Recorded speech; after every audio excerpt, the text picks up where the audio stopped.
Hey guys, thanks for watching. If you enjoyed this video, make sure to subscribe here at Fino Boxing, like this video, and leave your comments down below. And follow us at all our social media platforms at Fino Boxing, and my personal one is at Adriana_sports. Hey guys, Adriana Jimenez joined here with Regis Prograis. Regis, all right, April 17th, it's done. It's on, right? It's on with Maurice Hooker. It's been a fight that we've talked about in the past, waiting for that big fight. Now is the time. We can look forward to it. How excited are you? I know that you mentioned that there was a little bit of bad blood between you guys. So now, not too much on stage today. I mean, I think it's more his people. You know what I'm saying? Like you see his cheerleaders here. They all here and stuff like that. So I think it's more his people. You know, Bo Mag, his trainer talking and stuff like that. Now, so you know, it is what it is. But I think me and him, we was always destined to fight. You know, like I said, I'm from New Orleans, but I came out of Texas as an amateur boxer. So and he is the same thing. So me and him, we had like history and stuff like that in amateurs, and now we can fight in the pros, and I can't wait. Did you get here this morning? Did you fly? Just got here, that's why I'm tired right now. That's why I like people. We're not hearing the smack talking. Right. Everybody's like, yeah, usually he gonna talk and stuff like that. Right now it's like, whatever. I ain't even tripping about. I'm tired right now. I gotta go back and go get right back on the flight again. So right after this so I'm chilling. Right. Yeah, I was surprised when his teammates started yelling some stuff. I thought you were gonna go crazy on that. Yeah, it's cool. One thing I learned, these is 6 dudes here, 6 or 7 of them, right? So I just came back. I was in London. They called it the Lions Den. It was 20,000 people against me. So this doesn't bother me like at all. I went over there and there was 20,000 people against me. So this has no effect on me at all. All right. Well, both of you are coming from like fight of the year candidate fights. How can you put into words what we can expect on fight night? I just want to be back at the top. That's the main thing. I think it's a great fight because it's a make or break. I'm glad that Eddie, Matchroom, DAZN, they putting this fight on because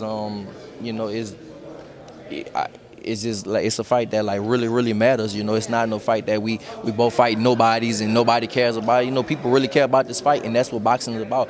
Most of the time in boxing, people look at you get a loss and stuff like that, and they kind of write you off, and then you start like. Most of the time when people get a loss, they try to rebuild. They try to fight opponents, lesser opponents. They try to rebuild. With this, I don't want that. Like you definitely want to stay relevant, and I want to fight in the biggest fights, and that's exactly what I'm doing. When people mention your fight against Josh Taylor, everyone says, it could have gone either way.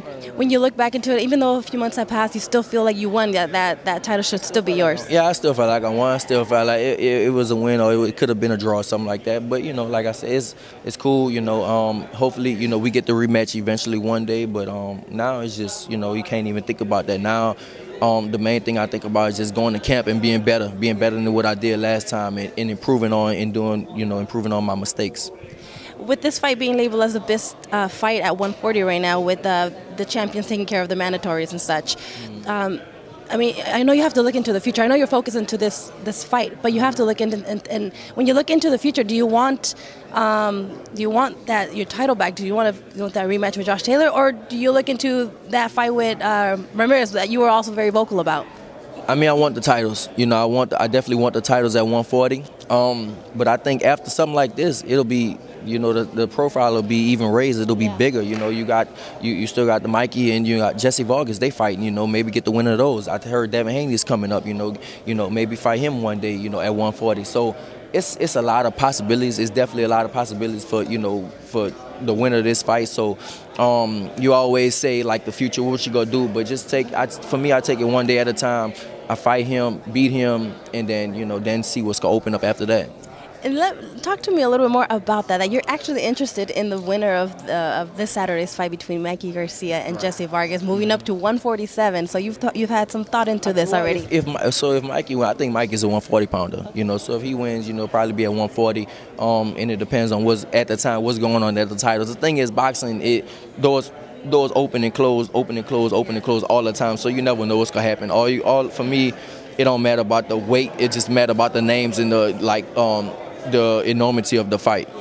So who do you think wins in that in Saturday between Garcia and Vargas? I'm leaning more towards Mikey. I think it's gonna be I think it's probably like a close decision because I think Jesse Vargas is a real good opponent, and I think Mikey has his hands full. But I just lean more towards Mikey. You know what? I forgot to mention. Maurice Hooker recently said that if he was in the ring with Josh Taylor, as opposed to you being in there, that he would have been able to outbox him. All right. When you hear that, what do you make of that? I don't think so. I don't really think so. I don't know. You never know. I mean, the thing is, listen, Maurice Hooker got dropped a bunch of times. So, he's tall, he's skinny, little small legs and stuff like that. So, I mean, he got dropped a bunch of times. Josh Taylor's he hits hard. Don't get me wrong. He definitely hits hard. He never hurt me in a fight, but he hits hard, So, and Maurice Hooker got dropped by Saucedo. Granted, he came back, he won the fight, but he still got dropped by him. He got dropped and he got knocked out by Ramirez. So I don't think he'll be able to outbox Josh Taylor. I don't know, his styles make fights, but I just don't see it. You mentioned on stage that you feel that you're the hardest hitter in your division, that if he was hurt by Ramirez, then this is going to be something else. I feel like same thing. If he got hurt by Ramirez, I feel like it's the same thing. And I don't know. I don't see how what he can do, because I can definitely take a punch. Everybody know I can take a hard punch, and then at the same time I can give a hard punch. So yeah, if he got stopped by Ramirez, I think it's gonna be worse. Well, we look forward to your fight. Before I let you go, I just want to get your thoughts on this weekend's heavyweight fight with Tyson Fury dethroning Wilder. Story, for me, Deontay Wilder was I actually picked Deontay Wilder when I thought he was gonna win. But he got beat, man. And Tyson it was just his night. I don't think no matter what happened, it was just his night, and that's it. It was just sometimes you can't do it. It's just his night, and that's it. There's talks about the trilogy going on this summer. Would you be interested in seeing the trilogy, or do you want to see the UK unification with Anthony Joshua? UK unification, have it in the UK and do it over there. Tyson Fury, Anthony Joshua, put 100,000 people over there. I think that's a bigger fight, And then let Deontay Wilder do some other stuff. But if he wants to rematch, then let him do the rematch. But what I want to see is I think it'll be a huge UK fight, undisputed in the UK. You got to do it. You got to do it. All right. We'll see what happens with that. But of course, you guys cannot miss Regis Prograis' upcoming fight this April 17th against Maurice Hooker. It's going to be a banger. Do not miss it. Thank you so much. Good luck. Thank you. Hey guys, thanks for watching. If you enjoyed this video, make sure to subscribe here at Fino Boxing, like this video, and leave your comments down below. And follow us at all our social media platforms at Fino Boxing. And my personal one is at Adriana_sports.